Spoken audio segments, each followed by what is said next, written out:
کہ موت اتنی قریب ہے اور موت کا انکار بھی کوئی نہیں کرتا. لوگوں نے خدا کا انکار کر دیا، لیکن آج تک کسی فرقے نے، کسی گروہ نے، کسی جتھے نے آج تک موت کا انکار نہیں کیا. ہر شے میں اختلاف پایا جاتا ہے. موت ایک ایسی چیز ہے جس میں کسی فرقے کا، کسی گروہ کا، مذہب کا اختلاف. تو موت ایک اٹل حقیقت ہے جس سے رستگاری کسی کو نہیں. اس کا وقت بھی نہیں بتایا گیا کہ کس وقت پیغام اجل آ جائے. تو قبل اس سے کہ وہ وقت آئے ہم نے اپنی زندگی کی راہیں ٹھیک کرنی ہے. حضرت امام غزالی رحمۃ اللہ تعالی نے فرماتے ہیں کہ موت کا کھٹکا اور خدشہ ہر شخص کو ہے، لیکن تین طرح سے لوگ موت سے ڈرتے ہیں. کچھ لوگ موت سے اس لیے ڈرتے ہیں، مر گیا تو میری زندگی کی لذتیں چھن جائیں گی.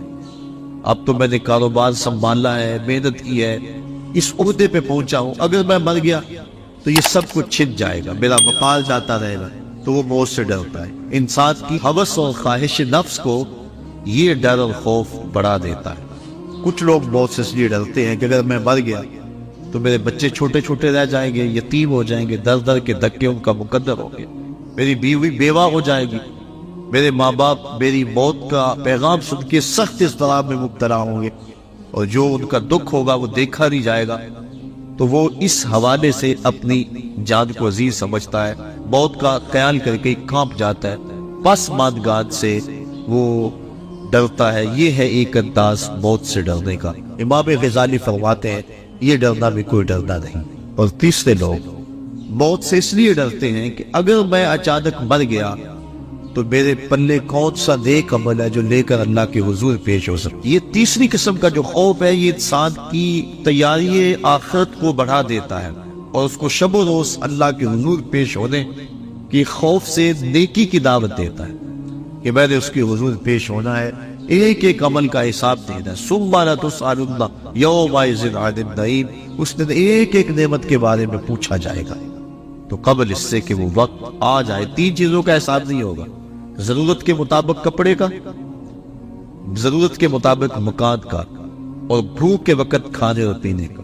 ان تین چیزوں کا قیامت کے دن حساب نہیں لیا جائے گا. اس کے علاوہ زندگی میں جتنی بھی ہمیں نعمتیں دی گئی ہیں ان کا حساب لیا جائے گا. اور قرآن مجید کی یہ نص موجود ہے: ثم لتسألن یومئذ عن النعیم. اس دن ایک ایک نعمت کے بارے میں بندے سے سوال کیا جائے گا. آج ہم جو کچھ کر رہے ہیں سب کچھ لکھا جا رہا ہے، کرامت کاتبین بیٹھے ہوئے، ہمارا نامہ اعمال تیار ہو رہا ہے. ہم بھولے ہوئے لیکن وہ نہیں بھولے، وہ غفلت نہیں کرتے، ایک ایک چیز لکھ رہے ہیں. قیامت کے دن جب سب کچھ سامنے آئے گا تو اس وقت انسان جب نامہ اعمال دیکھے گا پھر حیران ہوگا اور کہے گا ما لہذا الکتاب لا یغادر صغیرۃ ولا کبیرۃ الا احصاها. اس کتاب کو کیا ہو گیا، اس نے چھوٹی بڑی کوئی چیز نہ چھوڑی، سب کچھ لکھ دیا. اس دن پھر سخت پچھتائے گا، لیکن اس دن پچھتانے سے کچھ حاصل نہیں ہوگا. وقت پر کافی ہے ایک قطرہ بھی آب خوش ہنگام کا، جل گیا جب کھیت برسا بھی تو پھر کس کام کا. آج اگر ہم پچھتا لیں تو آج توبہ بھی کر سکتے ہیں، جب توبہ کر لیں گے تو بعد قبل کے گناہ دھل جائیں. اور اگر ہم غفلت میں زندگی گزار دیتے ہیں تو کل قیامت کے دن انسان کو سخت پچھتاوا ہوگا. اور پھر اچانک موت پتہ ہی نہیں ہے، بندہ اپنی توبہ کو مؤخر کرتا رہتا ہے. اس کو کہتے ہیں طول عمل. مؤخر کرتا ہے تبھی میری بڑی زندگی بڑی ہے. بعض وقت کسی کو کہے نا نیکی کی دعوت دے، وہ کہتا ہے جناب بس میں ریٹائرمنٹ لے لوں، اس کے بعد انشاءاللہ میں نے بچوں کی شادیاں کرنی ہیں، پھر حج کرنا ہے، پھر میں ہوگا اور مسجد ہوگا. یہ اس طرح بات کر رہا ہے جس طرح سب کچھ اس کے ہاتھ میں ہو، جس طرح سب کچھ اس کے قبضہ اختیار میں ہو. کوئی کچھ بول رہا ہے، کوئی کچھ بول رہا ہے. یہ طول عمل، لمبی امید اور توبہ کو مؤخر کرتے چلے جانا یہ بہت بڑی محرومی ہوتی ہے. اللہ اگر توفیق دے دے توبہ کی اور اللہ سوچ اور فکر دے دے تو دیر نہیں کرنی چاہیے. اللہ امام غزالی رحمۃ اللہ تعالی علیہ فرماتے ذرا دیکھو معاشرے میں نظر دوڑا کے، بوڑھے زیادہ ہیں، بچے زیادہ ہیں یا جوان زیادہ ہیں؟ آپ فرمایا تم کو جوان بوڑھوں سے زیادہ نظر آئیں گے، بوڑھے کم نظر آئیں گے. کسی بھی مجلس میں آپ تجزیہ کر کے دیکھ لیں. فرمایا اس لیے کہ بڑھاپے تک کوئی پہنچتا، زیادہ جوانی میں فوت ہو جاتا. پھر فرمایا اب جوانوں اور بچوں کا اندازہ کر کے دیکھ لو، کسی گھر میں کسی محفل میں دیکھ لو کہ بچوں کی تعداد زیادہ ہوگی، نوجوان کم ہوں گے. اس کا مطلب یہ ہوا کہ لوگ زیادہ بچپن میں فوت ہو جاتے ہیں، جوانی تک کم پہنچتے ہیں. تو انسان عمر کے اس حصے تک توبہ کو مؤخر کرتا ہے جہاں تک جانا انتہائی مشکل ہے، اور پھر اس وقت اگر پہنچ بھی گیا جب اعضاء میں توازن نہ رہا، عناصر میں اعتدال نہ رہا، چلنے پھرنے کے قابل نہ رہا، تو پھر کیا عبادت کرے گا؟ در جوانی توبہ کردن شیوائے پیغمبری، وقت پیری کل کے ظالم بھی شبت پرہیزگار۔ اللہ کے محبوب صلی اللہ علیہ وسلم نے ارشاد فرمایا 7 اشخاص ہیں اللہ جنہیں اپنے عرش کا ٹھنڈا سایہ نصیب فرمائے گا۔ ان میں سے ایک شخص فرمایا وَشَابٌ نَشَأَ فِي عِبَادَةِ اللَّهِ، وہ شخص جس کی جوانی اللہ کی عبادت میں گزری۔ کہا جاتا جوانی مستانی ہے، لیکن جس نے دکیر ڈال لی جوانی کو اور کھینچ کے اس کو در محبوب پہ لے آیا اور اس پیشانی کو چکا کے مالک کی چوکھٹ پہ رکھ دیا، آج تو لوگ اسے کہیں گے یہ مسیطر ہو گیا، اسے کیا پتا دنیا کیا ہے، لیکن کل قیامت کے دن قدر و قیمت معلوم ہوگی اس مسیطر کی، اس کو کتنی اللہ عزت دیتا ہے۔ جب دھوپ کڑک رہی ہوگی اور وہ سورج کی گرمی جسموں کو پگھلا رہی ہوگی، سوا میل پہ آ جائے گا سورج، اب رخ الٹا ہے پھر سیدھا ہو جائے گا، زمین تاپے گی اور لوگ پسینے میں شراب ہو، کوئی گھٹنوں تک، کوئی ٹخنوں تک، کوئی کمر تک، اور کسی کو پسینے کی لگام دی جائے گی، اور پسینہ اتنا گرم اگر اس کا ایک قطرہ احد پہاڑ پہ رکھا جائے پتھر پگھل جائے، اور اتنا بدبودار اگر دنیا پہ قطرہ ڈال دیا جائے تو جانوروں کے دماغ بھی پھٹ جائے بدبو سے، اس پسینے میں لوگ شرابور ہوں گے۔ لیکن فرمایا 7 اشخاص ایسے ہیں کہ جنہیں اللہ اپنے عرش کا ٹھنڈا سایہ نصیب فرمائے گا، ان میں سے ایک شخص وَشَابٌ نَشَأَ فِي عِبَادَةِ اللَّهِ، وہ جوان جس نے اپنی جوانی اللہ کی عبادت میں گزاری۔ اور اللہ کے محبوب صلی اللہ علیہ وسلم نے ارشاد فرمایا میں اللہ کا حبیب ہوں، اور جو جوان جوانی میں توبہ کرے وہ بھی اللہ کا حبیب۔ کتنا بڑا اعزاز! ہم کیوں غافل ہیں؟ کیا ہمیں مرنا یاد نہیں ہے؟ اپنی توبہ کو کیوں مؤخر کرتے ہیں؟ انسان کو یقین بھی ہو کہ میری زندگی اتنی ہے تو توبہ اس یقین کے ساتھ مؤخر کرے، تو اسے پھر بھی خیال کرنا چاہیے کہ اب جو میرے دل کی حالت ہے شاید پھر دوبارہ کبھی نہ ہو۔ اب جو دل کی کیفیت بنی ہے عمر اگر وہ بھی تو دوبارہ یہ کیفیت نہ بنے، غلات ایسے چڑھ جائے، غفلت اتنی طاری ہو جائے کہ دوبارہ اس سمت میں آؤ ہی نہ۔ بنی اسرائیل میں ایک شخص تھا، اس کو بذریعہ وہی خبر دی گئی کہ اس کی عمر 1000 سال ہے، وہ بڑا متقی اور پرہیزگار تھا۔ اس نے کہا میری اتنی لمبی عمر ہے اور توبہ کا دروازہ آخری سانس تک کھلا ہوا ہے، تو میں کیوں اپنے آپ کو عبادت کی بھٹی میں جلاؤں؟ اس نے کہا کہ میں 900 سال گناہ کر لیتا ہوں، 100 سال قبل توبہ کر لوں گا۔ پھر اس نے ایسا ہی کیا۔ علماء لکھتے ہیں کہ وہ 900 سال گناہ کرتا رہا، جب 100 سال رہ گیا اور اس کو خیال آیا کہ میں نے 100 سال قبل توبہ کرنی ہے، چونکہ دل اس کا سیاہ ہو چکا تھا، گناہوں کی لت پڑ چکی تھی، اب اس نے کہا کہ 100 سال بھی کیا ضرورت ہے نیکی کی مٹی میں جلنے کی، آتشے نیکی میں اپنے آپ کو گالنے کی، میں 90 سال اور گناہ کر لیتا ہوں اور آخری 10 سال قبل توبہ کر لوں گا۔ پھر 90 سال بھی بیت گئے، اس کے بعد پھر 90 سال کے بعد 10 سال آئے، توبہ کا خیال آیا، پھر 1 سال قبل کر لوں گا، تک 1 مہینہ، 1 ہفتہ، علامہ رومی کہتے ہیں 1 دن باقی رہ گیا، اور اب وہ کہتا تھا میں یہ کر لوں وہ کر لوں، فلاں چیز رہ گئی ہے، حتیٰ کہ اس کی روح دبوچ لی گئی، اس کو توبہ کی توفیق نہ ہو سکتی۔ تو انسان کا اگر دل واقف ہو جائے اچھائی کی طرف، نیکی کی طرف، اس کو توبہ کرتے ہوئے دیر نہیں کرنی چاہیے۔ اگر یقین بھی ہو کہ میری زندگی اتنی ہے، لیکن ہمیں تو اپنی زندگی پر بھروسہ ہی نہیں ہے۔ آج کل موتیں اچانک آ رہی، حضور نبی رحمت صلی اللہ علیہ وسلم نے اچانک موت سے پناہ مانگی، اللہم انی اعوذ بک من الموت الفجاع، اے اللہ اچانک موت سے تیری پناہ مانگ۔ حضرت یعقوب علیہ السلام وعدہ لیا ہوا تھا حضرت اسرائیل علیہ السلام سے کہ میری روح قبض کرنے کے لیے اچانک نہیں آنا، پہلے کوئی قاصد یا کوئی پیغام بھیج دینا تاکہ میں موت کی تیاری کر لوں۔ ایسا ہی ہوا۔ حضرت اسرائیل علیہ السلام ایک دن حاضر ہوئے، پوچھا کہاں آئے ہو، کدھر آئے ہو؟ کہا میں قبض روح کے لیے آیا۔ کہا تم نے تو وعدہ کیا تھا کہ پہلے کوئی قاصد یا پیغام بھیجوں گا، تم نے نہ کوئی قاصد بھیجا نہ پیغام بھیجا۔ کہا حضرت آپ کے سامنے کتنے لوگوں کی موت واقع ہوئی ہے، یہ میرا قاصد نہیں تھا تو اور کیا تھا؟ آپ کی داڑھی پہ سفید بال آ گئے، یہ میرا قاصد نہیں تھا تو اور کیا تھا؟ آپ کی آنکھوں میں سفیدی اتر آئی ہے، یہ میرا کاسب نہیں تھا تو اور کیا تھا؟ تو لوگوں کی موت ہمارے لیے سامان عبرت ہے، یہ ہمارے لیے پیغام ہے موت۔ داڑھی میں سفید بال آنے لگے تو سمجھ لو موت کا کاسب آ گیا۔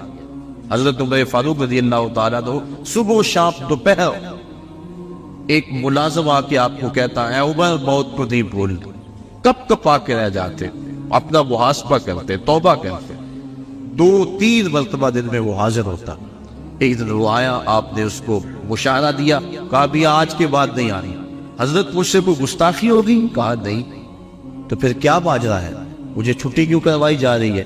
حضرت عمر فاروق نے داڑھی پہ ہاتھ رکھا، ایک بال الگ دیا، وہ بال سفید ہو چکا تھا۔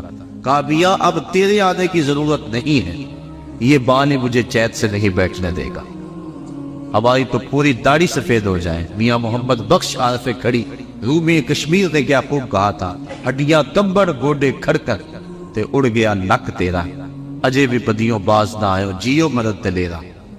یا ایھا الانسان ما غرک بربک الکریم، اے انسان مجھے کریم رب سے کس نے غافل کر دیا ہے؟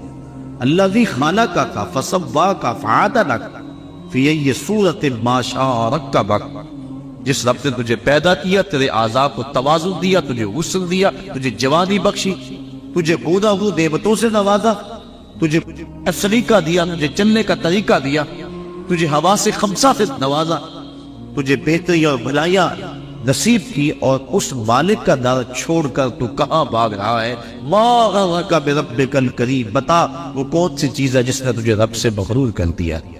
دولت وہ 4 دن کی کہانی ہے، حسن ڈھل جانے والا ہے، دولت ختم ہو جانے والی ہے، جوانی وہ آج ہے کل نہیں ہوگی۔ تو کس چیز نے تجھے مغرور کر دیا؟ مالک کے حضور ہم نے اپنی محبتوں اور اپنی الفتوں کا خراج پیش کرنا ہے، اور اس کی عبادت سے، اس کے ذکر و فکر سے اپنے اندر کو تابیدگی دینی ہے۔ ایسا نہ ہو کہ ہماری زندگی ساری برباد ہو جائے اور پھر بعد میں ڈاڈا پچھتاوا ہو۔ یہ مرنے والے ہمارے لیے سامان عبرت ہے۔ اللہ تعالیٰ جل شانہ اپنے محبوب صلی اللہ علیہ وسلم کے صدقے مرحوم کو کروٹ کروٹ جنت کی بہاریں نصیب، اور ہمیں یہ سوچنے کی توفیق عطا فرمائے کہ آج وہ نہیں ہے کل ہم نہیں ہیں، آج وہ قبر کی تنہائیوں ہیں، ان کی جگہ ہم بھی تو ہو سکتے تھے۔ حضرت امام غزالی فرماتے ہیں اللہ نے مرنے والوں کے ذریعے سے جو پسماندگان ہیں ان پر احسان۔ پوچھا گیا وہ احسان کیسے؟ وہ تو بیچارے دکھ میں مبتلا ہے، جن کا بھائی بچھڑ گیا، جن کا بیٹا بچھڑ گیا، جن کا باپ بچھڑ گیا، وہ تو دکھ میں ہیں۔ آپ کہتے ہیں احسان ہوا؟ فرمایا وہ اس اعتبار سے کہ اس کی موت کو ان سب کے لیے عبرت بنا دیا گیا، اور اس کی موت کو دیکھ کر یہ توبہ کر لیں، اپنے معاملات حیات درست کر لیں اور آخرت کی تیاری کر لیں۔ اور اگر ان میں سے کسی کی موت کو اس کے لیے عبرت بنا دیا جاتا تو یہ کیا کرتے؟ اس لیے اللہ نے مرنے والوں کے ذریعے سے جو باقی پسماندگان ہیں ان پر احسان کیا، اور ان کو ایک اور موقع سنبھلنے کا دیا کہ وہ سنبھل جائیں اور اپنی زندگی کی راہیں ٹھیک کریں۔ تو یہ ہمارے لیے ایک موقع ہے کہ ہم اپنی زندگی کی راہوں کی درستگی کا سامان کریں۔ آج وہ چلے گئے، ہمیں پیغام دے گئے کہ میاں ہم تم بھی ہمارے پیچھے آ رہے ہو، اور کوئی پتہ نہیں کہ پیغام ہے جل کس وقت آ جائے اور پھر کوئی حجت باقی نہ رہے۔ آئیے میں اور آپ اپنے مالک سے رجوع کریں اور اپنے مالک سے اپنے پچھلے گناہوں کی بخشش مانگے۔ آج ہم اگر توبہ کر لیتے پچھلے گناہ دھل جائیں گے، ما قبل کے سارے گناہ معاف ہو جائیں گے۔ حضور نبی رحمت صلی اللہ علیہ وسلم نے ارشاد فرمایا التائب من الذنب کمن لا ذنب لہ، گناہ سے توبہ کرنے والا ایسا ہوتا ہے جس طرح اس نے گناہ کیا ہوا ہی، بالکل اللہ صاف اور پاک اسے فرماتا ہے جس طرح ماں کے بدن سے ابھی اس نے جنم لیا۔ اگر آج ہم توبہ کر لیتے ہیں تو ماضی صاف ہے اور اتنا اپنی زندگی کو احتیاط سے گزارے، لیکن آج اگر ہم توبہ نہیں کرتے، رجوع نہیں کرتے، اور ہمارا بوجھ اٹھتا چلا جاتا ہے، اور اگر توبہ کی توفیق بھی نہیں ہوتی اور اچانک موت ہماری روح اچک لیتی ہے، تو پھر آخرت کے معاملے تو بڑے سخت ہیں۔ تو قبل اس سے کہ وہ وقت آئے اور پھر پچھتاوا لگے، مجھے اور آپ کو آج ہی اپنی اصلاح کرنی چاہیے۔ اللہ تعالیٰ جل شانہ مرحوم کو کروٹ کروٹ اپنے جواری رحمت میں جگہ نصیب فرمائے، اور پسماندگان کو صبر کی نازوان دولت عطا فرمائے، چونکہ مشکل کے موقع پہ صبر ہی اجر کا باعث بنتا ہے۔ اللہ کے محبوب صلی اللہ علیہ وآلہ وسلم نے صبر کی تلقین فرمائی جب ایک خاتون راستے میں حضور نے دیکھا کہ وہ رو رہی ہے، وَاصْبِرِي یا امۃ اللہ، اے اللہ کی لونڈی صبر کرو، کیونکہ اگر انسان صبر نہیں کرے گا تو کیا کرتے ہیں، جانے والے تو واپس نہیں آئیں گے، وہ تو چلے گئے۔ اب ہم نے ان سے عبرت حاصل کرنی ہے اور ایسا انداز اختیار نہیں کرنا جس سے بے صبری کا اظہار ہو۔ یہ بات ذہن ہے رکھیں کہ مرنے والوں کے جانے کا دکھ سینے میں موجود ہوتا ہے۔ غم کے اظہار کی دنیا پر 4 طریقے ہیں۔ دل غم زدہ ہوتا ہے، یہ ایک فطرت ہے۔ آنکھوں سے آنسو بہ رہے ہیں، یہ بھی ایک فطرت ہے۔ انسان اپنی زبان سے واویلا کرتا ہے اور اپنے ہاتھوں کو اپنے بدن پہ مارتا ہے، تماچے لگاتا ہے۔ یہ 4 طریقے، آنکھوں کا غم اور دل کا غم رحمان کی طرف سے، ہاتھوں کا غم اور زبان کا غم شیطان کی طرف سے۔ جب حضور کے فرزند ارجمت حضرت ابراہیم علیہ السلام کا انتقال ہوا اور حضور تشریف لائے، آقا کریم اپنے بیٹے کے سرہانے بیٹھ گئے، وَأَيْنَا رَسُولِ اللَّهِ تَدْمَعَانِ، حضور کی آنکھوں میں آنسو تھے۔ آقا کریم نے فرمایا، بیٹا ابراہیم تیرے غم میں دل غم زدہ ہے، آنکھیں رو رہی ہیں، لیکن زبان سے وہی کہوں گا جس سے خدا راضی۔ اور میں لیس منا قد ضرب الحدود وشق الجیوب ودعا بدعوى الجاہلیہ، جس نے اپنا گرے بات نوچا اور اپنے منہ پہ تماچے مارے اور جانو جیسی باتیں کی، فرمایا ہمارے ساتھ اس کا کوئی تعلق نہیں۔ تو دل کا غم یا کبھی آنکھوں سے آنسو بہ جائے تو اس پر شریعت میں مواخذہ نہیں ہے، بلکہ یہ شفقت کی وجہ سے ہے۔ اس کے علاوہ ایسے جملے کہہ دے جس سے ناشکری کا اظہار ہو رہا ہو، یا اس انداز کے ساتھ اپنے ہاتھوں کو حرکت دینا کہ جس سے ایک سانس کا پتہ نہیں، اس مستقبل کی بات ہے۔ زندگی کھپا رہا ہے، مستقبل ٹھیک ہو جائے، اصل مستقبل تو آخرت کا مستقبل۔ اللہ کے محبوب علیہ السلام نے جب صحابہ کو خندق ہوتے دیکھا، اس وقت دعا دی، اللہم ان العیش عیش الاخرہ فاغفر الانصار والمہاجرہ، اے اللہ زندگی تو آخرت کی زندگی ہے، میرے ان انصار کو بھی بخش دے، میرے ان مہاجروں کو بھی بخش دے۔ اصل مستقبل وہ ہے، یہ تو 4 سال کی زندگی ہے۔ 45 سال ایوریج زندگی نکالی ہے ماہرین نے، چلو 50 سال لگا لو، 60 سال لگا لو، اور آخرت کا ایک دن، محشر کا ایک دن 50,000 سال کا ہوگا۔ ذرا کبھی کیلکولیٹر لے کے حساب تو کریں، ایک دن 50,000 سال کا، اور یہ ساری زندگی 50 سال کی۔ اس ایک دن کے مقابلے میں ذرا اس زندگی کا حساب نکالیں نا، منٹوں سیکنڈوں کے اندر یہ ایک دن آئے گا۔ تو انسان اس کو سنوارنے کے لیے اس کو برباد کر لے جو نہ ختم ہونے والی، یہ تو کٹ ہی جائے گی، دکھوں میں کٹی پھر بھی کٹ ہی جائے گی۔ جس کے پاس دولت کے انبار ہے، نیند کی گولیاں کھانے کے بغیر وہ بھی نہیں سوتے، چین ہونے بھی نہیں گے، کیونکہ دنیا کے اوپر چین نام کی چیز کیسے ہوگی جبکہ انسان کے خمیر پر 39 دن تک غموں کی بارش ہوئی ہے اور صرف ایک دن خوشی کی بارش ہوئی ہے۔ خوشی اور غم زندگی میں اس تناسب کے ساتھ ہے۔ خوشی عارضی ہوتی ہے، غم دیر پا ہوتا ہے۔ خوشی اور غم جب اکٹھے ہو جائیں تو غم ہی غالب ہوتا ہے، خوشی یاد نہیں رہتی بلکہ خوشی بھی غم میں بدل جاتی ہے۔ تو انسان کی زندگی میں دکھ ہے، اذیتیں ہے، آزمائشیں ہیں، امتحان ہے، تو اصل زندگی وہ زندگی ہے۔ اگر یہ اچھی بھی گزر گئی، تخت میں بیٹھ کے بھی گزر گئی تو کتنا عرصہ ہے، بہت تھوڑی مدت۔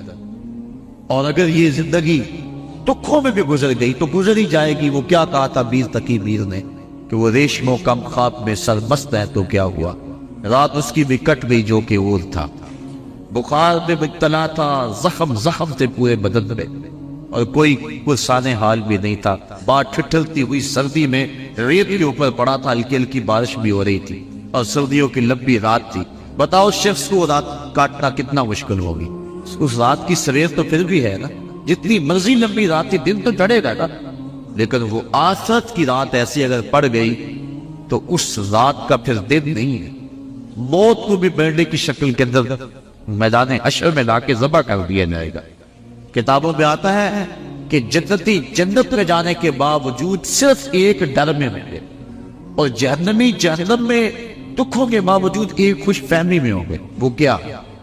جنتیوں کو جب نعمتیں ملے گی، مائے معین، کوثر، سلسبیل، کیا کچھ نہیں ہوگا جنت میں، اللہ نے قرآن مجید کے اندر تذکرے کیے۔ تو جب وہ دیکھیں گے تو دل میں کھٹکا پیدا ہوگا کہیں موت نہ آ جائے۔ اور جہنمی جب دکھ آگے بھی آ رہا، پیچھے بھی آ، دائیں بھی، بائیں بھی، اوپر بھی، نیچے بھی، اور یہ آگ تو جلاتی ہے، وہ آگ اس سے 70 گنا تیز اور یہ صرف جلاتی اور خشک کرتی ہے، وہ چپک جاتی ہے لوگ کی طرح جسم کے ساتھ، اور بدبودار آگ ہے اور زیادہ کی آگ ہے۔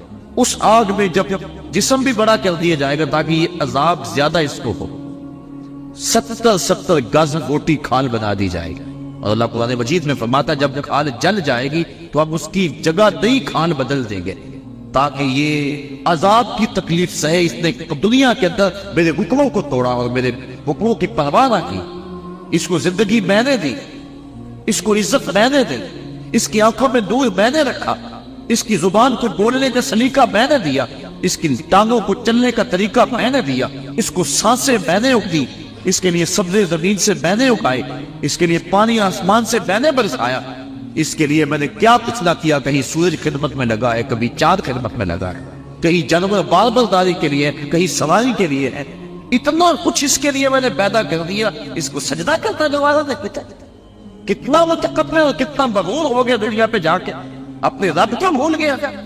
یا ایھا الانسان ما غرک بربک الکریم، اس لیے اللہ اس دن پہ 70 ہاتھ موٹی کھال جو ہے وہ بدن پہ چڑھائے گا، اور وہ جلتی جائے گی پھر بدلتی جائے گی، اور پھر وہ تکلیف سہے گا۔ اور اگر بندہ اس دنیا پہ آ کے اپنے مالک کو راضی کرتا ہے، اس نے اس کے لیے جنت بنائی اور جنت کی نعمتیں اس کے لیے بنائی ہیں۔ جہنم کے اندر جہنمی سخت اذیت میں ہوں گے، اللہ کا قہر و غضب بھی برس رہا ہوگا، دروغ جہنم بھی چھڑک رہا ہوگا، دائیں بائیں آگ ہوگی، پھر اس کو صرف ایک امید ہو کہ کبھی موت آ جائے گی نہ تو جان چھوٹ جائے گی۔ جب مریض تڑپتا ہوتا تو وہ موت مانگتا، وہ موت مانگے گا۔ جنتی جنت میں جا کر یہی کھٹکا ہوگا کہیں موت نہ آ جائے، اور جہنمی جہنم میں جا کر اسی خوش فہمی میں ہوگے کبھی موت آ گئی تو جان چھوٹے گی۔ پھر اللہ تعالیٰ حشر کے میدان میں لائے گا موت کو ایک مینڈے کی شکل میں، حضرت یحییٰ علیہ السلام کے ہاتھوں میں چھری دے گا، اور جنتی جنت سے اور جہنمی جہنم سے لمبی لمبی گردنیں نکال کے دیکھیں گے، اور پھر ان کے سامنے موت کو ذبح کر دیا جائے گا۔ پھر جنتی اپنی طور پہ خوش ہو جائیں گے، اور جہنمیوں کی حسرت اور بڑھ جائے گی، اب تو موت کو بھی موت آ گئی، اب تو مریں گے بھی نہیں۔ تو وہ رات لمبی ہے، اگر پڑ گئی تو سخت اضطراب، اس لیے یہ تھوڑی سی زندگی دکھ میں بھی گزر گئی، سولی کے تڑکے میں گزر گئی، گزر ہی جائے گی، لیکن وہ زندگی ختم نہیں ہونے پائے گی۔ وہ ایسی شب ہے جس کا سویر کوئی نہیں، وہ ایسی شب ہے جس کی سحر کوئی نہیں۔ تو اگر اس زندگی کو برباد کر دیا اور اس کو سنوار لیا، پہلے تو یہ سنورنے کا یقین ہی نہیں ہے نا، چین ہے ہی نہیں، ہوگا بھی چین، تخت پہ بھی گزار دیا، تو پھر آگے ایک ایک چیز کا حساب ہونا ہے۔ وہ بادشاہ پھولوں کی سیج پہ سویا کرتا تھا نا، اللہ اکبر، لوڈی روزانہ پھولوں کی سیج بچھاتی۔ ایک دن لوڈی کے دل میں آیا بادشاہ مدت سے پھولوں بری سیج پہ سوتا ہے، پتہ نہیں کیا لذت ہے، میں بھی تو صرف لیٹ کے دیکھوں کیا مزہ ہے۔ سیج تیار کی اور اس کے اوپر لیٹ گئے، ابھی لیٹی ہی تھی، سارے دن کی تھکی تھی بیچاری، نیند آ گئی۔ جب نیند آئی بادشاہ وقت پہ کمرے میں داخل ہوا، دیکھا میری سیج پہ لونڈی سوئی ہوئی، غصے سے لال پیلا ہو گیا۔ ایک لونڈی کو یہ جرأت کہ بادشاہ کے سیج پہ اس نے جلاد کو بلایا کہ اس کو یہیں سے پکڑو، الٹا لٹکا دو اور اتنے کوڑے مارو کہ اس کی روح نکل جائے، تاکہ لوگوں کو یہ عبرت ہو جائے کہ بادشاہوں کی سیج کتنی مقدس ہوا کرتی ہے، باقی ملازمین بھی جان لیں۔ لونڈی کو پکڑا گیا اور الٹا لٹکا کے جلاد کوڑے برسا رہا ہے، وہ چیختی ہے، چلاتی ہے، روتی ہے۔ اچانک اس نے روتے روتے ہنسنا شروع کر دیا۔ بادشاہ نے کہا جلاد کو رک جاؤ، اسے پوچھو کیوں روتی ہے، اسے یہ بھی پوچھو ہنستی کیوں ہے۔ جلاد نے پوچھا لونڈی بتا تو کیوں روتی ہے، اور یہ بھی بتا تو ہنستی کیوں ہے۔ اس نے کہا روتی تو اس لیے جب کوڑا لگتا ہے میری جان نکلنے کو آتی ہے۔ تو کہا پھر ہنستی کیوں ہے؟ کہا میں یہ سوچ کے ہنستی ہوں کہ چند لمحوں کے لیے سیٹ پہ سوئی اور اتنی تکلیف پہنچ رہی ہے، جس کو عمر ہوگی سوتے ہوئے اس کا کیا بنے گا۔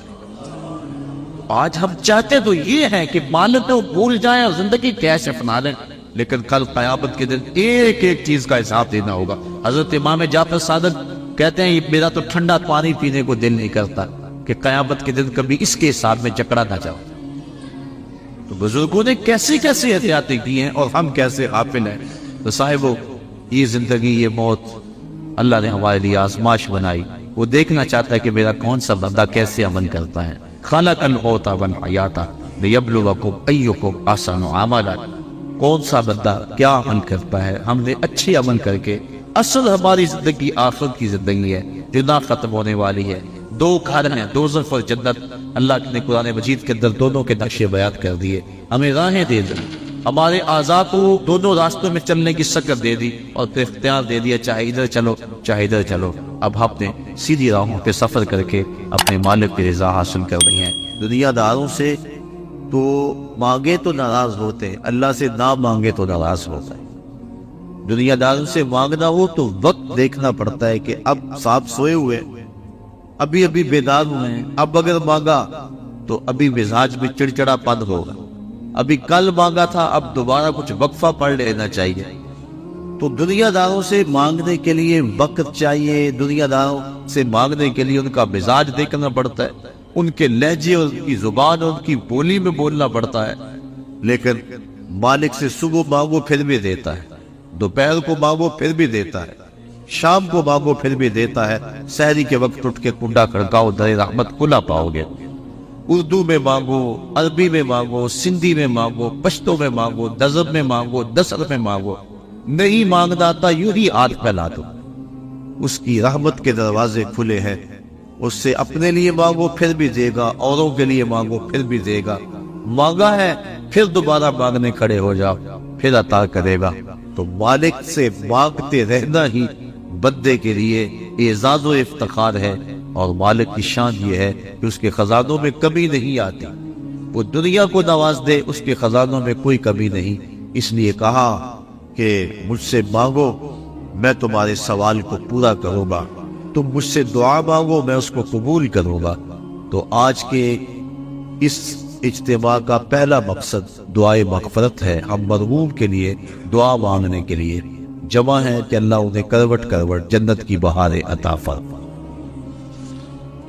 دوسرا مقصد پسماندگان سے اظہار تعزیت و محبت. کیونکہ اگر دعا ہی مقصد ہوتا تو دعا گھر بیٹھے بھی ہم مانگ سکتے تھے. اس موسم میں دور و نزدیک سے چل کر آپ اور میں یہاں پہنچے.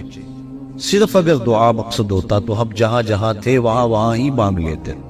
لیکن مرنے والوں کے پسماندگان سے اظہار تعزیت کرنا، ان کے پاس آ کے دعا مانگنا، یہ حضور علیہ السلام کی سنت سے ثابت ہے.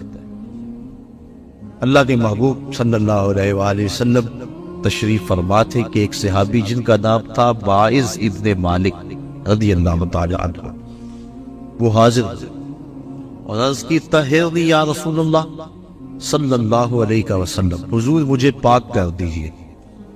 آقا کریم صلی اللہ علیہ وآلہ وسلم نے فرمایا جاؤ اللہ سے معافی مانگو، اللہ تمہارے گناہ معاف کر دے. گئے معافی مانگ، توبہ کی، لیکن استعاب ایسا تھا، کیفیت ایسی تھی، پھر پلٹ کے آ گیا. پھر کہا طہرنی یا رسول اللہ، آقا مجھے پاک کر دیجئے. حضور نبی رحمت صلی اللہ علیہ وآلہ وسلم نے ارشاد فرمایا جاؤ اللہ سے معافی مانگو، وہ تمہارے گناہوں سے درگزر فرما لے. گئے پھر پلٹ کے آ گیا. پھر آقا کریم نے پوچھا بیما اطہرو کا، تجھے کس جرم سے پاک کروں؟ بار بار پوچھتا ہے.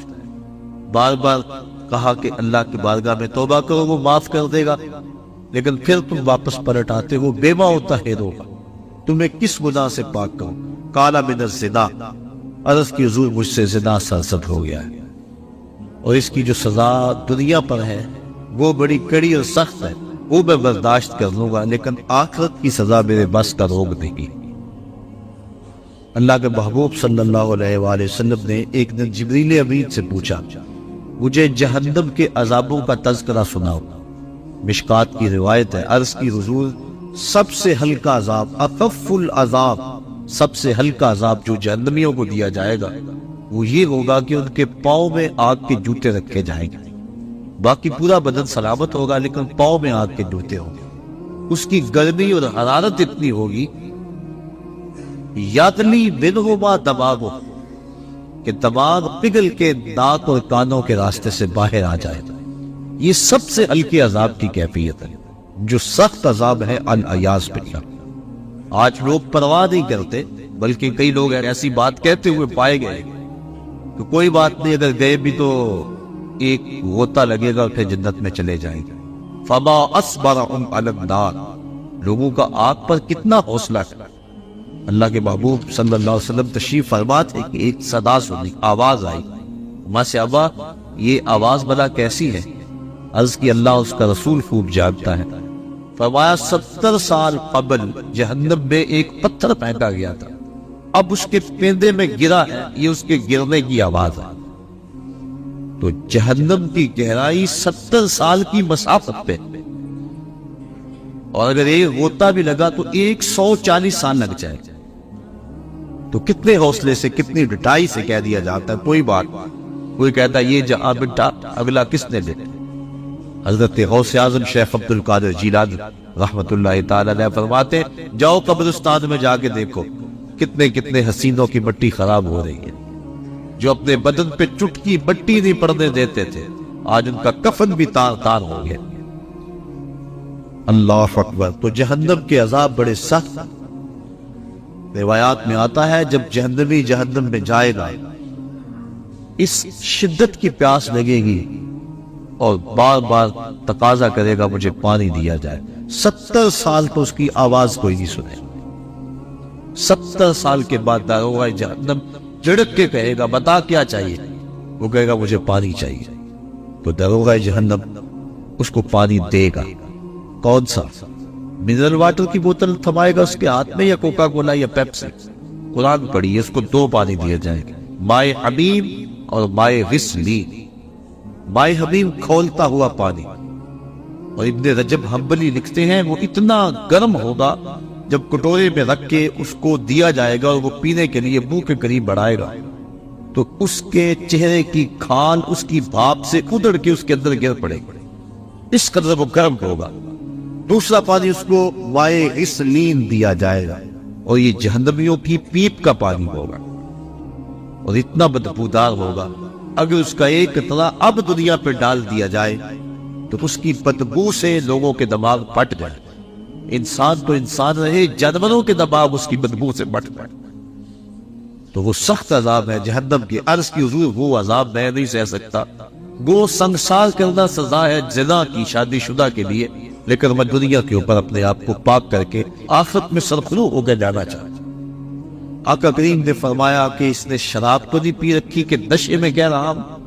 اسے نہیں پتا اس کی کتنی بڑی سزا ہے جو یہ بات کر رہا ہے۔ ایک صاحب اٹھے منہ سوگا، عرض کی نہیں حضور ایسی کوئی حالت نہیں۔ پھر پوچھا آقا نے کہ اس کا توازن عقلی تو ٹھیک ہے؟ صحابہ نے عرض کی ہاں حضور صحیح الحواس ہے۔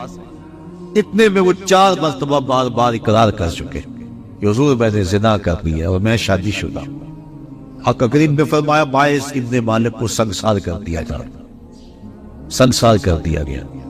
جب ان کو پتھر مارے جا رہے تھے، ایک روایت کے لفظ ہیں کہ حضور مسجد نبوی میں سخت اضطراب میں مبتلا تھے، آنکھوں میں آنسو، کبھی کھڑے ہو جاتے ہیں کبھی بیٹھ جاتے ہیں۔ کسی نے پوچھا بندہ نواز خود ہی تو حکم دیا اور خود ہی رو رہے ہو؟ کہا وہ میرا عدل تھا، یہ میری محبت۔ اب انہیں جب سنگسار کر دیا گیا، حضور ان کا جنازہ پڑھانے کے لیے نکلے۔ کسی نے تحقیرانہ لہجے میں کہا نو باعث نے زنا کیا تھا، بس آقا کریم کے چہرے پہ سرخیاں دوڑنے لگی، غصے میں آ گئی۔ تو میں خبردار اگر کسی نے میرے باعث پہ بات کی، میرے باعث نے ایسی سچی توبہ کی ہے اگر روئے زمین کے تمام مسلمانوں میں تقسیم کر دی جائے سب کی مغفرت ہو جائے، کہ اس نے اپنے آپ کو حد شرعی کے لیے خود پیش کیا۔ اور جب کوئی شخص اپنے آپ کے اوپر حد شرعی کا نفاذ کروا لیتا ہے وہ ایسے پاک ہو جاتا ہے جیسے ابھی ماں کے پیٹ سے اس نے جنم لیا۔ اب حضرت ماعز ابن مالک کا جنازہ حضور نے خود پڑھایا۔ ان کی وفات کا دوسرا دن تھا یا تیسرا دن، راوی کو شک ہے کہ دوسرا دن تھا یا تیسرا دن۔ اللہ کے محبوب صلی اللہ علیہ وآلہ وسلم ان کے گھر تشریف لے گئے۔ جب حضور تشریف لے گئے، حدیث کے لفظ ہیں وَهُمْ جُلُوسٌ، جب حضور گئے تو وہاں کافی لوگ صحابہ بیٹھے ہوئے۔ آقا کریم نے ارشاد فرمایا اپنے بھائی ماعز کے لیے مغفرت کی دعا کرو۔ اگر دعا ہی مقصود ہوتی تو وہ گھر بیٹھے بھی ہو سکتی تھی، اگر دعا ہی مقصود تھی تو وہ حجرہ عائشہ میں بھی ہو سکتی تھی، وہ ستون تہجد کے پاس بھی ہو سکتی تھی، وہ مسجد نبوی میں بھی ہو سکتی تھی۔ نماز کے بعد اجتماع میں دعا کی جا سکتی تھی، پھر نماز جنازہ خود دعا ہے پھر آقا کریم یہ بھی فرما چکے ہیں کہ میرے واعظ نے ایسی سچی توبہ کی ہے اگر روئے زمین کے لوگوں کو تقسیم کر دی جائے لَكَفَاهُمْ، ان کے لیے بھی کافی ہو. تو پھر حضور ان کے گھر دعا مانگنے کے لیے کیوں گئے؟ تاکہ پسماندگان سے اظہار تعزیت و محبت ہو جائے. اور جس کے گھر میں حضور گئے ہوں گے کوئی دکھڑا رہا ہوگا، وہ کیا کسی نے کہا کہ یہ الگ بات ہے کہ تم آئے ہو تو کوئی نہیں، ورنہ درد تو یہاں ہزار رہتے. کہ جب حضور گئے ہوں گے دکھڑے دور ہو گئے ہوں گے تو پسماندگان کے ہاں جا کے تعزیت کرنا، ان کے دکھوں کو کم کرنا ہوتا ہے. تو ایسی محافل کا دوسرا مقصد اور منتہا یہ ہے کہ ہم پسماندگان سے اظہار تعزیت کریں. پہلا مقصد دعائے مغفرت جس کا تعلق مرنے والے کی ذات سے، دوسرا مقصد پسماندگان سے اظہار تعزیت و محبت، اور تیسرا مقصد میں اور آپ اپنی ذات کے لیے عبرت اور فکر لے کے جائیں کہ آج وہ ہمارے اندر نہیں، ایک وقت ہمارے اوپر بھی آنے والا ہے کہ ہم بھی قبر کی تنہائیوں میں ہوں گے اور لوگ ہمارے لیے جمع ہو رہے ہوں. جب وہ گھر سے نکلے تھے تو انہیں تو یہ پتا نہیں تھا کہ میں واپس پلٹ کے آ نہیں سکوں گا، نہ بچوں کو پتا تھا کہ ہم اپنے باپ کو آخری بار دیکھ رہے ہیں. اس قدر موت قریب ہے. فرمایا زندگی اور موت کے بارے میں کیا خیال ہے؟ عرض کی حضور فجر کی نماز پڑھی ہے، پتہ نہیں ظہر پڑھ سکیں گے یا کہ نہیں. کہا میری صحبت میں رہتے اور اتنی لمبی امید.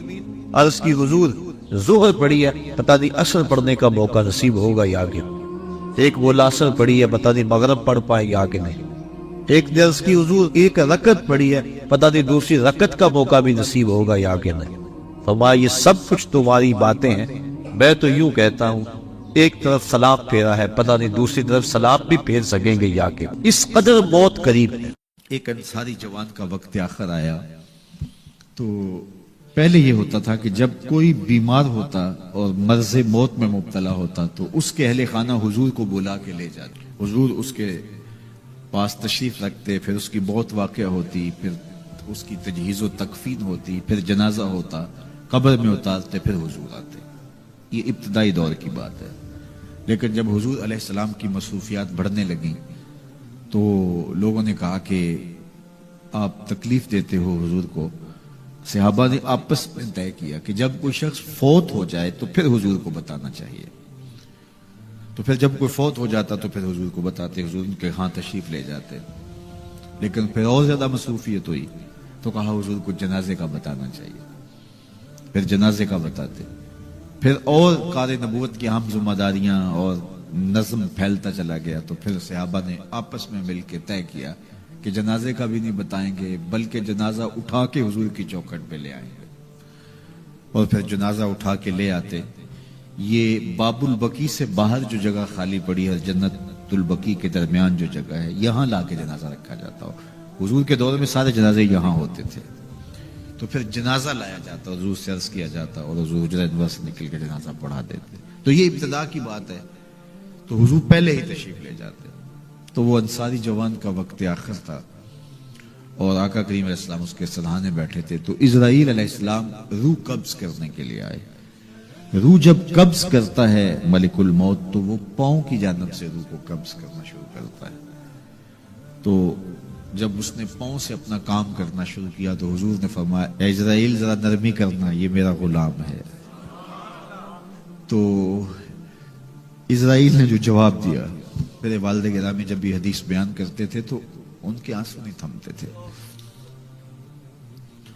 تو اسرائیل نے جو جواب دیا وہ کیا تھا؟ کرے اے ننکا، حضور آپ کی آنکھیں ٹھنڈی ہو جائیں، حضور آپ کی آنکھیں ٹھنڈی ہو جائیں. صرف اس کے ساتھ نہیں، آپ کا جو بھی غلام ہوگا اس کے ساتھ نرمی کروں گا، اس کے ساتھ نرمی کروں گا.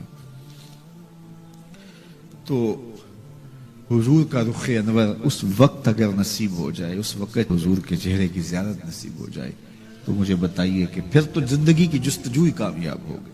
اللہ ہمیں حضور کی محبت عطا کرے اور ہمارے باطن کو ستھرائی دے دے. کاروبار بھی ہیں، بچے بھی ہیں، بچوں کے مسائل بھی ہیں، بچوں کے رشتوں کے معاملے بھی ہیں، اور بھی بہت سارے معاملات ہیں جو ہم سب کے ساتھ پیش ہوں گے. لیکن ہماری سب سے بڑی ترجیح یہاں بیٹھنے کی صرف اس کو راضی کرنا ہے۔ میرے مالک ہمیں ایسا کر دے کہ تو ہم پہ راضی ہو جائے، ہمارے باطن سے کر دے، ہمارے اندر کی غلاستیں دور کر دے، ہمارے اندر کی گندگیاں ختم کر دے، حسد سے، حقد سے، بغض سے، کینے سے، نفرتوں سے ہمارے من صاف کر دے، اور اللہ دین کا کوئی کام ہم سے لے لے۔ یہ دعا کیجئے گا، اللہ ہم سے ہماری استطاعت کے مطابق یہ مشت خاک کسی کام آ جائے، اس کا کوئی مقصد ہو، ساری زندگی یوں ہی جو ہے وہ گزر نہ جائے۔ وہ کیا کہا تھا اکبر الہ آبادی نے، کیا بتائیں احباب کیا کار نمایاں کر گئے، بی اے کیا، نوکر ہوئے، پینشن ملی اور مر گئے۔ یہ زندگی کا مقصد تو نہیں، یہ تو کام ایک چونٹی بھی کرتی ہے، صبح اپنی بل سے نکلتی ہے، رزق اکٹھا کرتی ہے، خود کھاتی ہے، بچوں کو کھلاتی ہے، موسم برسات کے لیے جمع کرتی ہے، کسی کو ذرا بھی نہیں دیتی۔ اور یہی کام انسان کا ہو، صبح کام پہ نکل گیا، شام آ گیا، سو گیا، چلا گیا، تو پھر کیا فائدہ؟ اشرف المخلوقات کا ہے۔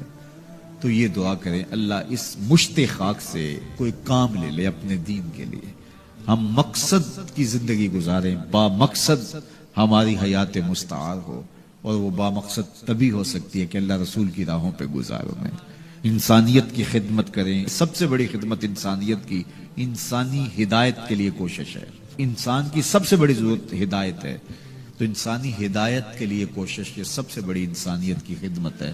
اللہ ہمیں توفیق دے، اپنی پناہوں میں رکھے۔ نماز پڑھ رہا تھا کوئی شخص، تو مجنوں آگے سے گزرا، تو نمازی نے نماز توڑ کے اس کے منہ پہ تھپڑ مارا۔ تو میں پتہ نہیں نمازی کے آگے سے نہیں گزرتے؟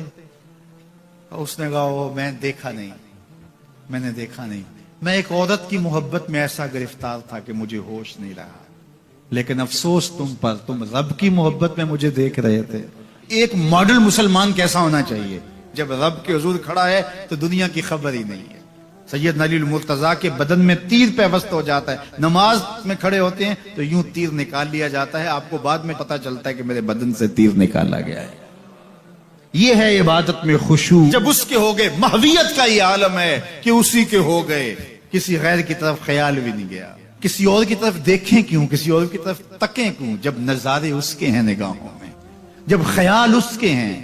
نماز ہے تو محویت، اپنی عصمت کا جوہر ہے تو اس کے گرد پہرے بٹھائے ہیں، مجال ہے کہ عصمت کے جوہر کو داغ بھی لگنے پائے، مجال ہے کہ خیال بھٹکنے بھی پائے، سوچوں میں آوارگی آنے پائے۔ یہ خیال جب جمع ہوا ہے کہ میرا اللہ مجھے دیکھ رہا ہے، پھر بند کوٹڑی میں بھی جرم نہیں ہوتا۔ آپ نہیں دیکھتے کہ سارے دروازے بند کر کے بت کے اوپر موٹا کھیس ڈال کے زلیخا بولتی ہے تلک یوسف آ جاؤ نا، اب تو کوئی نہیں دیکھ رہا۔ کالا معاذ اللہ، جناب یوسف کہتے ہیں میں اللہ کی پناہ میں آتا ہوں، تو اس بے نور آنکھیں رکھنے والے اس پتھر کے مادو سے بھی حیا کرتی ہے، اس سے بھی پردہ کر لیا، جس کی بے نور پتھریلی آنکھیں دیکھتی بھی نہیں ہیں، تو میں اس سے حیا نہ کروں جو ساتویں کوٹڑی میں بھی دیکھتا ہے۔ اللہ اکبر، اتنی روشنی برستی ہے کہ گناہ کا تصور ہی محال ہو جاتا ہے۔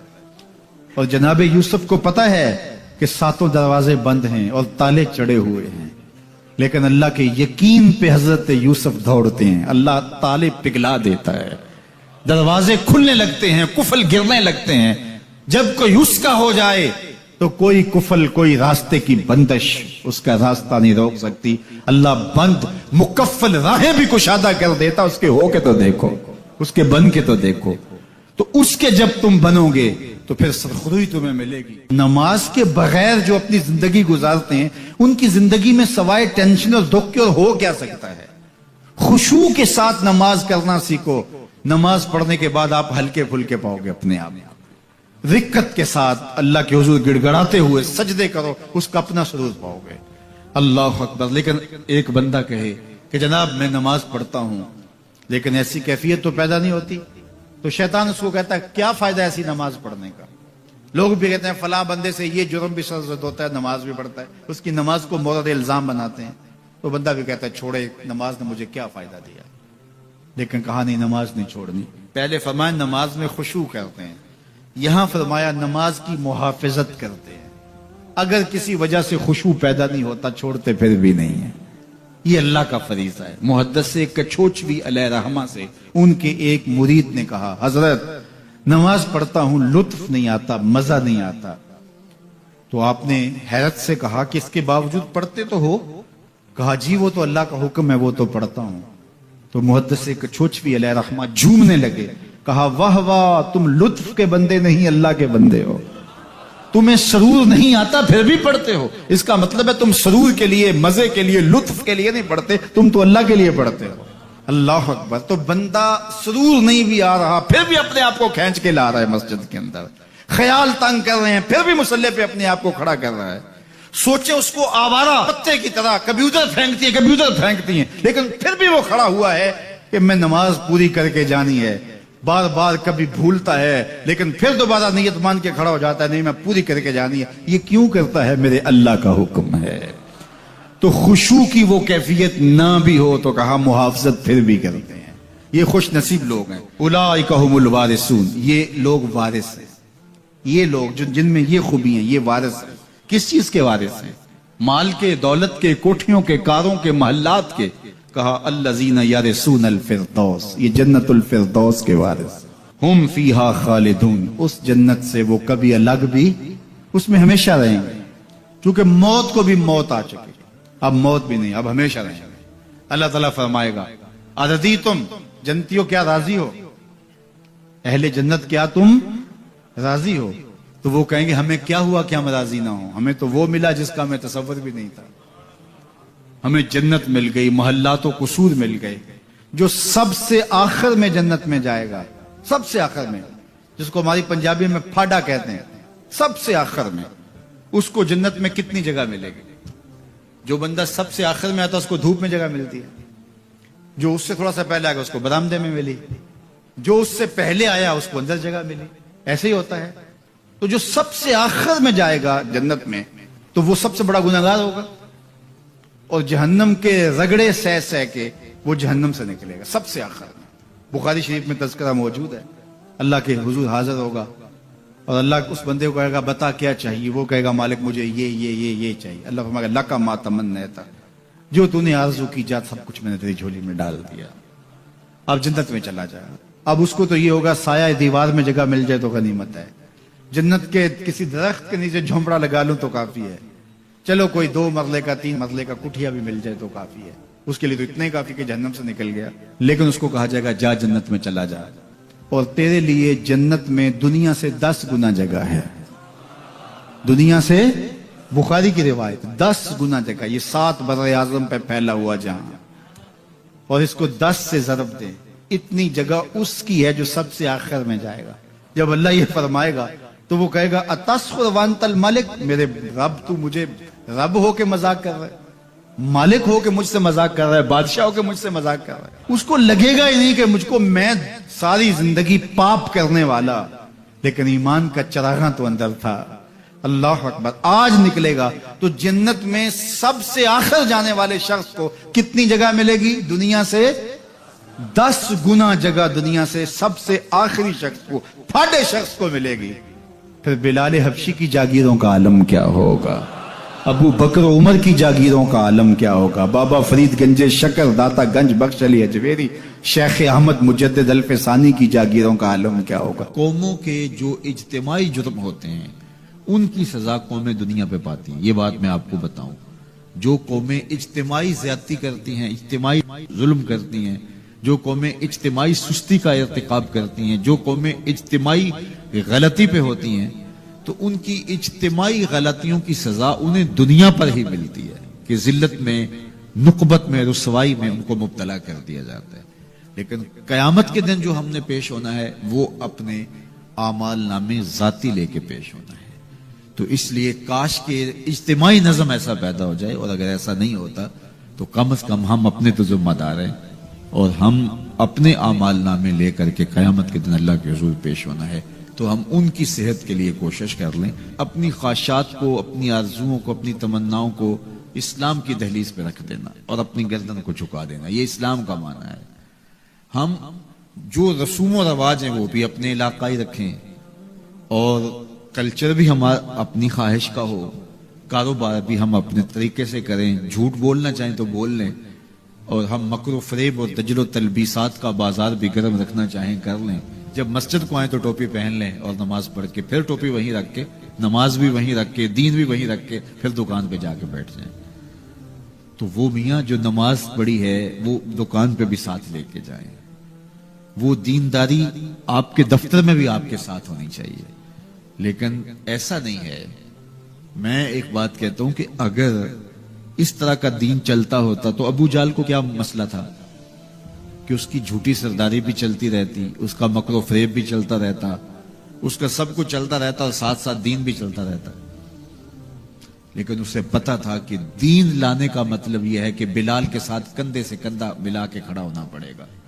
دین لانے کا مطلب یہ ہے کہ سر سے لے کر پاؤں تک اسلام کا نظم قبول کرنے اور اسلام کا طرز حیات اختیار کرنا پڑے گا۔ تو اسلام لانے کا مطلب یہ ہے کہ جب ہم مسلمان ہوئے تو پھر حضور کا دیا ہوا سارا نظام ہم اپنی روحوں میں اتار لیں گے۔ تو مجھے اور آپ کو اپنی خواہشات، اپنا طرز زندگی، اپنا انداز معاشرت حضور کے لائے ہوئے نظم کے مطابق اختیار کرنا پڑے گا۔ صرف نمازوں کا نام ہی دین نہیں ہے، سر پہ امامہ رکھ لینے کا اور داڑھی سجا لینے کا نام ہی دین نہیں ہے۔ ہماری رسوم و رواج بھی بدلنی چاہیے، ہماری سوچ اور فکر بھی بدلنی چاہیے، ہمارا طرز زندگی بھی بدلنا چاہیے، ہماری سوچوں کے زاویے بھی اسلام کے دیے ہوئے اصولوں کے مطابق طے ہوں، تو پھر اسلام کے حقیقی ثمرات ہمیں ملیں گے۔ ہمارا کاروبار، ہمارا نظم، ہمارا انداز زندگی اسلام کے بتائے ہوئے طریقوں اور اصولوں کے مطابق ہو تو پھر ایک خوبصورت زندگی جینے کا تصور پیدا ہوتا ہے۔ تو اللہ تعالی ہم سب کو اپنی راہوں کا مسافر بنائے اور اللہ ایسے اسباب پیدا کر دے اور اس کا حصے دار ہمیں بھی بنائے، منبر و محراب کے دیگر ذمہ داران کو بھی بنائے کہ وہ ایک اجتماعی نظم قائم کرنے میں کامیاب ہوں۔ سب سے پہلی اس کی ضرورت تعلیم و تعلم ہے۔ میں تو یہ کہتا ہوں کہ بہت سارے منبر و محراب کے وارثوں کا اور وہ جو مسجد نشین لوگ ہیں ان کا اپنا فہم دین ہی ناقص ہے، یعنی اپنا شعور دین ہی کامل نہیں ہے۔ تو جب ان کا اپنا فہم دین ہی ناقص ہوگا تو یہ کس طرح پھر ایک اجتماعی نظم کے ذریعے اسلام کی حقیقی شکل اور صورت پیش کر سکتے ہیں۔ تو اللہ کرے کہ اس طرح کا کوئی نظم پیدا ہو کہ شعور کی دولت سے ہم اسلام کی جو حقیقی تھیوری ہے اور اسلام کا حقیقی جو مزاج ہے اس سے پہلے ذمہ داران کو آگاہ کر سکیں، اور پھر اس کے بعد جو ہے وہ ایک کوشش اور جد و جہد کے نتیجے کے اندر ایک خوبصورت نظم پیدا ہو سکے۔ اللہ مجھے آپ کو اپنی رحمتوں کے حصار میں رکھے، دنیا آخرت کی بلائیاں اللہ ہم سب کا مقسوم کرے، اور جب تک جئیں حضور کے غلام بن کے جئیں، اور جب موت آئے تو حضور کی غلامی میں آئے۔ سوکھا نکلے سا ظہوری جے ویخ لواں مکھ تیرا، آخری لمحے جب سانسیں ٹوٹ رہی ہوں تو حضور کا دیدار نصیب ہو جائے۔ اگر آخری لمحے یہ مقصود ہاتھ میں آ گیا اور یہ مقصد نصیب ہو گیا تو پھر مرنا بھی تحفۃ المومن بن جاتا ہے۔ اپنی نسلوں کی خود تربیت کرو۔ آپ ان درس گاہوں پہ یا ان دانش گاہوں پہ اپنی نسلوں کو نہ چھوڑنا۔ اگر چھوڑو گے تو پھر وہی ہوگا جو ان درس گاہوں کے پڑے ہوئے لوگ گل کھلاتے ہیں۔ آئے روز پاکستان کے مختلف وزیر کوئی نہ کوئی ایسی بات کرتے ہیں کہ قوم ان کی عقل پہ ماتم کرتی ہے کہ یہ کون سی مصیبتیں ہمارے اوپر مسلط کر دی گئیں۔ اور اب وزیر اعظم پاکستان نے جو بات چھوڑی ہے اور جس لہجے میں بات کی ہے تو یہ جو ہے وہ معاملہ اس لیے ہے کہ انہوں نے پڑھا ہی وہاں سے ہے جو مرتب کردہ نصاب ان لوگوں کا تھا جب 1857 کی جنگ آزادی ہوئی تو جو ادھر کے لوگ تھے انہوں نے اس کو غدر کہا، لیکن ہم اس کو جنگ آزادی کہتے ہیں۔ تو جو بھی لفظ بولے جاتے ہیں اس کے پیچھے نظریات ہوتے ہیں۔ تو یہ بات ذہن میں رکھیے گا کہ غیر مسلم چاہے اپنے سکولوں میں، اپنی یونیورسٹیوں میں، اپنی دانشگاہوں میں دین بھی پڑھا رہے ہوں تو وہ دین بھی ان کے مزاج کا ہوگا۔ تو وہ ظاہر ہے ان کے ہاں غنیمت کا لفظ ہی موجود نہیں ہے تو وہ لوٹ مار نہیں کہیں گے تو اور کیا کہیں گے، چونکہ ان کے ہاں یہ اسلامی اصطلاح ہی موجود نہیں ہے تو وہ کس طرح اس کو جو ہے وہ غنیمت کا لفظ بول سکتے ہیں۔ تو مال غنیمت اور لوٹ مار کے اندر فرق وہی سمجھ سکتا ہے جس نے مسجد میں عالم دین کے پاس بیٹھ کے دین سیکھا ہو، اور جو وہاں سے ہی دین سیکھے گا آپ اس کے خلوص کے لاکھ قصیدے پڑھ لیں، لیکن یہ بات طے شدہ ہے کہ اس نے جہاں سے لیا ہے تو اس کے مطابق ہی اس کی زبان سے نکلے گا. اقبال نے جو لیڈر کی خوبیاں بیان کی، یہ خوبیاں ہونی چاہیے. چے باید مردرا تبے بلندے مشرب نابے دلے گرمے نگاہ پاک بینے جانے بے تابے. یہ 5 چیزیں ہیں. ان میں سے دوسری چیز مشرب نابے. اس نے جہاں سے پانی پیا ہے، جہاں سے اس نے غذا لی ہے، جس گھاٹ سے اس نے اپنی غذا لی ہے، وہ مشرب پاکیزہ ہونا چاہیے. اگر وہ مشرب پاکیزہ نہیں ہے تو اس کے اثرات بدن پر ضرور ہوں گے. اس لیے اپنے مشرب اچھے کرو، اپنی اولادوں کے مشرب اچھے رکھو. یہ فیشن کے فلاں سکول میں ہم نے اپنے بچوں کو داخل کروانا ہے، یہ نسل کو لے ڈوبے گا. یہ 4 دن کی زندگی اصل ہماری زندگی آخرت کی ہے. اس لیے اس دور موجود کے اندر اگرچہ اس طرح کی درس گاہیں جو ہے وہ نایاب تو نہیں، کامیاب ہوتی چلی جا رہی ہیں، جس میں اسلام کی روح کے مطابق پڑھایا جا رہا ہو، لیکن آپ کو مجبوراً کہیں بچے داخل بھی کروانے ہوں، لیکن ان کی تربیت کا جوہر آپ کے اپنے ہاتھوں میں ہے اور کبھی ضائع نہ ہونے دیں. مت چھوڑ دیں کہ یہ سکول، یہ کالج، یہ دانشگاہیں، یہ یونیورسٹیاں، یہ ادارے آپ کے بچوں کی تربیت کریں گے. یہ آپ کی تربیت کے ضامن نہیں ہیں. یہ بہت سارے تو پیسے کمانے کے چکر میں ہیں اور کچھ فرنگی روحوں کے بے حس ڈھانچے ہیں، اس لیے وہ وہی دیں گے جو ان کو دیا گیا. اس لیے بچوں کو از خود آپ نے دین سکھانا ہے، اپنی خاندانی روایات سکھانی ہے، مشرقی شرم و حیا اور مشرقی روایات اور مشرقی تقدیس سکھانی ہے، اور ان کو بتانا ہے، بچوں کو بھی اور بیٹیوں کو بھی، کہ تم نوکر محمد عربی کے ہو. تمہارا کلچر مغرب کی ہواؤں سے نہیں پھوٹتا، گنبد خضرا کی ضیاؤں سے پھوٹتا ہے. اس لیے ان کی اصطلاحات، ان کی ٹرمز جو ہیں وہ بھی وہی ہونی چاہیے جو اسلام نے ہمیں دی ہیں. اس لیے جب ہم اپنی نسلوں کو نہیں سنبھالیں گے تو یہ سب کچھ ہوتا رہے گا. اس لیے میں اور آپ اچھی طرح سے اپنی نسلوں کو سنبھالیں. اس وقت میں یہ فکر لگی رہی ہے کہ ہماری آنے والی نسلوں کا کیا بنے گا. اس وقت پوری اسلامی دنیا جس طرح ری شیپ ہو رہی ہے اور جس طرح اس کا جو نقشہ بننے جا رہا ہے، اور مغرب اس کے اوپر جو اربوں خربوں روپے خرچ کر رہا ہے، ظاہر ہے نسل کشی کر کے بھی دیکھ لیا، اتنے لوگوں کو مارا تو نہیں جا سکتا، تو اب کیا کرو، کوئی ان کی زندگیوں کو تبدیل کر دو، ان کی ڈائریکشن ہی تبدیل کر دو، ان کا راستہ ہی تبدیل کر دو. اب ضرورت یہ ہے کہ ہم نے اپنی نسلوں کو خود ان کی حفاظت کرنی ہے. کسی زمانے میں ہوتا تھا کہ شام کو بوڑھی مائیں بچوں کو لے کر کے بیٹھ جایا کرتی اور دادی اماں کے گرد سارے بچے جمع ہو جاتے تھے اور وہ کہانیاں سنایا کرتی تھی. ان کہانیوں میں صحابہ کی عظمت کی کہانیاں تھی، اہل بیت کے تذکرے ہوتے، اپنے اسلاف کے قصے ہوتے. کہانی کے روپ کے اندر وہ دین گھول کے بچوں کو پلایا کرتی تھی، اور بچوں کو اس کا چسکا، اس کا نشہ ایسا تھا کہ وہ روز شام کو دادی اماں کے بستر میں گھس جاتے اور دادی اماں ان کو دین کا سبق دیتی، اپنی روایات پڑھاتی، اخلاقیات سکھاتی، اور بچے اس درس گاہ سے پڑھ کے جب نکلتے تو پھر وہ دنیا کے جس کونے پہ بھی کھڑے ہوتے اس درس کو کبھی بھی بھولا نہیں کرتے تھے.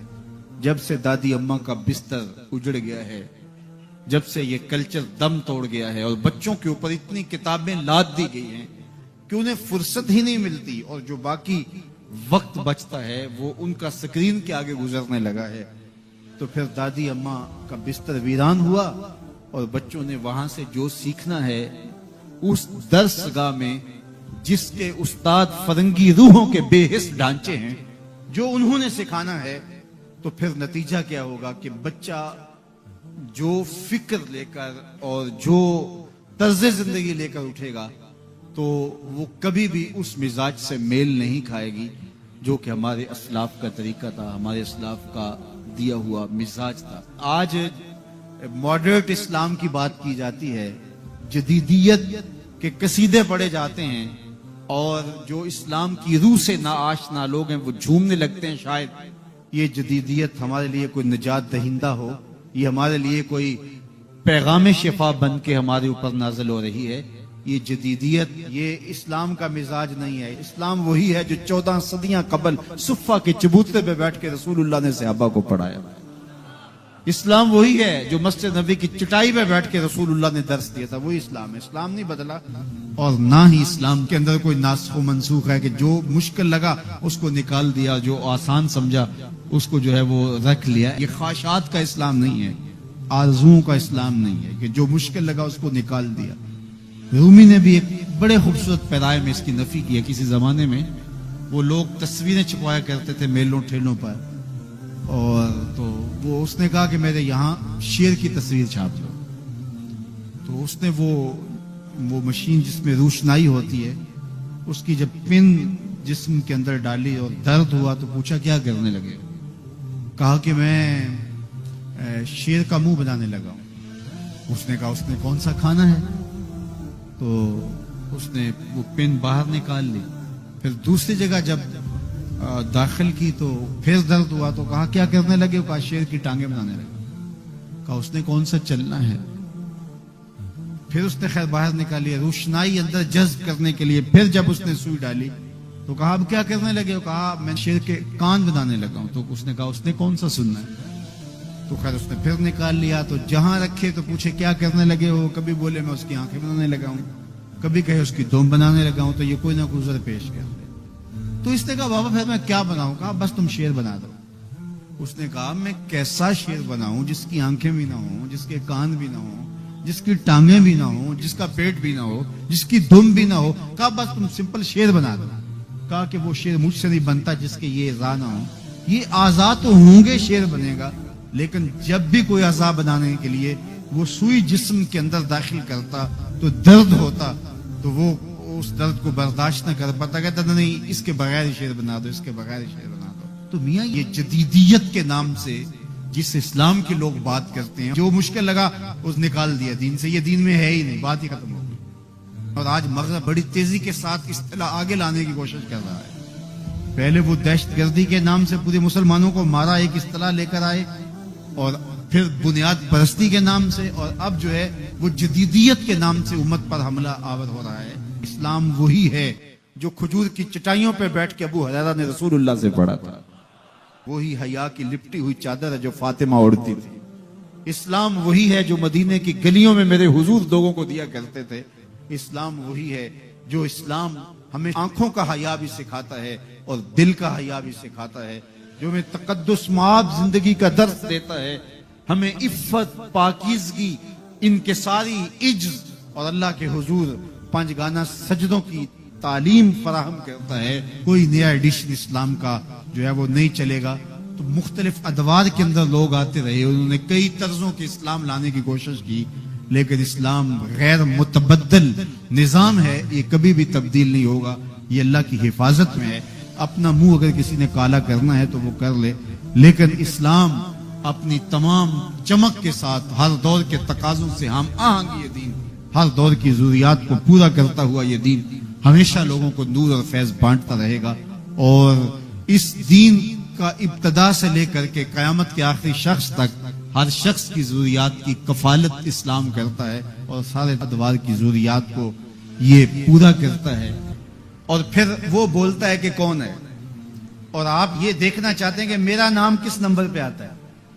بات تو کرتا ہے کہ جناب تجھے یاد رکھتا ہوں، تو آج میں نے ہاتھ رکھے ہیں تو ظاہر اپنے قریبی دوستوں کا نام لے گا، تو میں کس نمبر پہ آتا ہوں؟ تو کسی کی کولی بھرنے کا مطلب یہ ہوتا ہے میں دیکھوں تو صحیح اس کو میرے سے محبت کتنی ہے۔ تو اللہ اکبر، وہ بیٹھا تھا، حضور پیچھے سے گئے، چپکے سے جا کے اس کی کولی بھر لی۔ اب حضور کے ہاتھ آنکھوں پہ آئے ہوں اور سینے تک ٹھنڈ نہ گئی ہو، یہ کیسے ہو سکتا ہے؟ اس کو نہ پتا چلا ہو کہ حضور ہے۔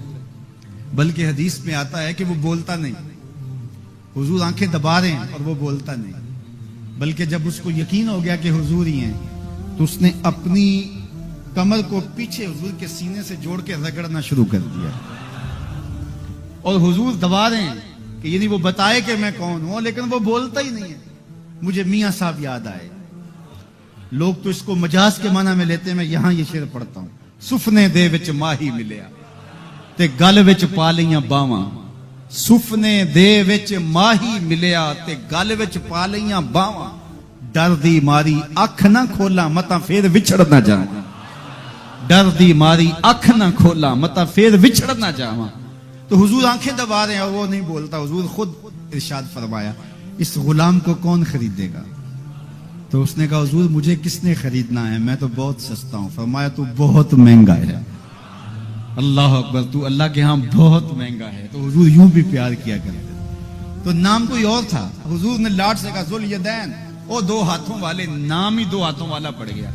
ایک دن کسی نے حضرت ذوالیدین سے پوچھا کہ یہ تو حضور نے لاٹ سے کہا ذوالیدین، لوگوں نے بھی کہنا شروع کر دیا، نام تو تمہارا کوئی اور ہوگا، بتاؤ تمہارا اصل نام کیا تھا؟ حضرت ذوالیدین بولے میرا اصل نام وہی ہے جو حضور نے رکھ دیا ہے. ساری زندگی اپنا نام ہی نہیں بتائے، کہا میرا وہی نام ہے جو حضور نے رکھ دیا. حضرت سفینہ رضی اللہ تعالی عنہ، اللہ اکبر، سفینہ کس طرح ان کا نام پڑا؟ نام اس طرح پڑا کہ جب قافلہ چلتا تھا تو حضرت سفینہ جو ہے وہ پیچھے رہتے.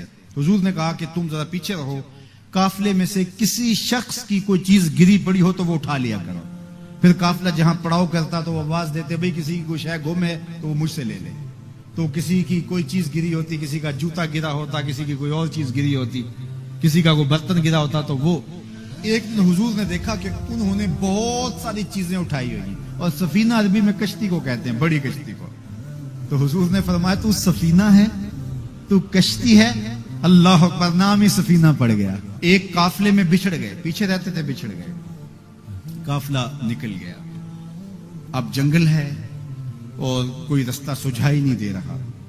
خیر کیا دیکھا کہ ایک شیر ہے، انسانی بو سونگ کے حملہ آور ہونے کے لیے آگے بڑھا. تو شیر جب قریب آیا نا اور حملہ کرنے لگا، تو حضرت سفینہ نے شیر کو کیا کہا سن لو ذرا. شیر کو مخاطب ہو کے اس کی آنکھوں میں آنکھیں ڈال کے کہا یا ابل حارث انا مولا رسول اللہ صلی اللہ علیہ وسلم، اے جنگل کے بادشاہ سن، میں رسول اللہ کا غلام ہوں.